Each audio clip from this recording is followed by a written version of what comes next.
Assalamualaikum warahmatullahi wabarakatuh. Alhamdulillahirabbil alamin wassalatu wassalamu ala asrofil anbiya'i wal mursalin Sayyidina Muhammadin wa ala alihi washabihi ajmain amma ba'du. Perkenalkan, nama saya Era Anissa Naila Aristawati dari kelas 10 IPS akan membawakan kultum tentang syirik. Ibadah adalah segala perbuatan yang dicintai oleh Allah dan diridhoinya, baik perkataan maupun perbuatan, baik yang lahir maupun yang batin.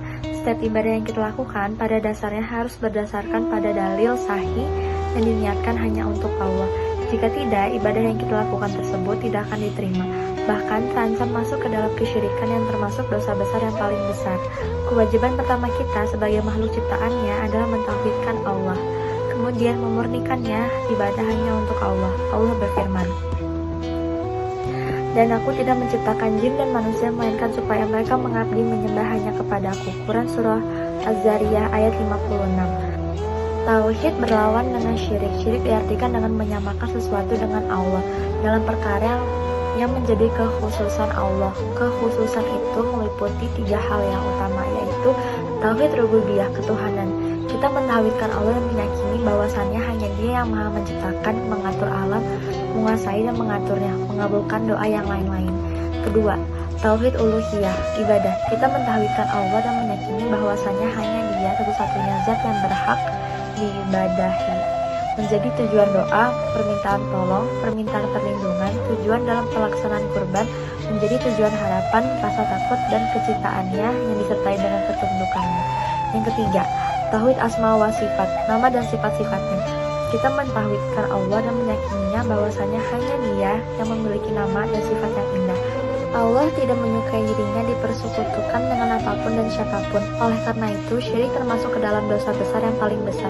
Allah berfirman, "Dan ingatlah ketika Luqman berkata pada anaknya saat ia memberi pelajaran padanya, 'Wahai anakku, janganlah kamu menyekutukan Allah. Sesungguhnya menyekutukannya adalah kezaliman yang besar.'" Quran Surah Al-Luqman ayat 13. Adapun kesyirikan pada zaman sekarang dilakukan baik ketika senang maupun susah.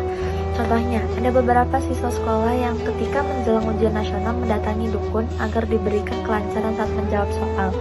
Ada juga kesyirikan yang terjadi di suatu daerah yang pada beberapa tahun yang lalu ditimpa bencana alam yang membuat kita sedih.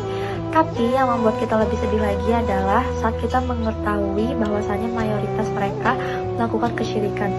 Misalnya, membuat janur kuning untuk dililitkan ke tubuh yang mereka yakini dapat menolak bala, membuat sesajen untuk laut pantai selatan juga sebagai tolak bala.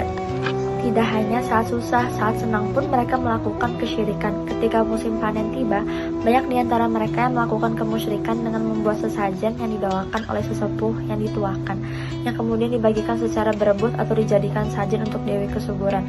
Pada dasarnya Allah mempunyai sifat mengampuni dan Maha Penerima taubat segala dosa, namun khusus untuk syirik Allah tidak akan mengampuninya, kecuali orang tersebut yang benar-benar bertobat. Allah berfirman, "Sesungguhnya Allah tidak mengampuni dosa syirik dan mengampun lebih ringan dari syirik bagi siapa yang dikehendakinya. Dan menyekutukan Allah, sungguh ia telah sesat dan kesesatan yang ia dapatkan." Surat An-Nisa ayat 159. Jadi, mari kita bersihkan diri kita dari sifat syirik yang sangat merusak akidah kita dengan cara mengikuti semua yang Allah perintahkan dan mengamalkan sunnah Nabi Muhammad SAW semaksimal yang kita bisa. Jangan percaya lagi dengan ramalan bintang, benda-benda bertuah, perkataan dan tebakan para dukun. Jangan sampai kita tertipu oleh tipu daya setan dan terkena azab Allah dengan dosa syirik. Nauzubillahi min dzalik. Demikian kultum yang dapat saya sampaikan pada kesempatan kali ini. Semoga dapat bermanfaat dan dapat bisa diaplikasikan dalam kehidupan kita sehari-hari. Lebih dan kurangnya mohon dimaafkan. Yang benar datangnya dari Allah Subhanahu wa Ta'ala yang Maha Besar, dan yang salah, hilaf atau keliru itu datangnya dari saya pribadi sebagai manusia biasa yang tidak bisa pernah luput dari salah, hilaf dan dosa. Wassalamualaikum warahmatullahi wabarakatuh.